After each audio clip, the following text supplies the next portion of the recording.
Test ng timer para sa pressure washer. Lugan natin. Ayan na ha.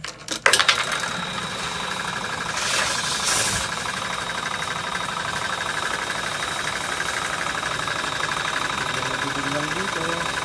Pressure washer. Nasin mo ano ulit. Sabi na.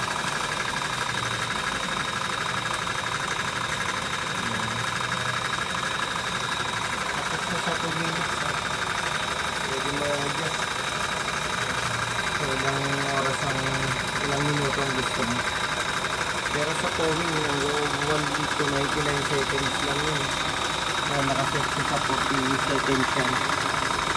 Pwede ka mag-adjust din yan. Natest ko na yung dalawang outlet. Pwede kahit ano nang gamitin mo. Kaya mas ma-order dito sa una. Ang gagawin mong blower sa gitna na lang.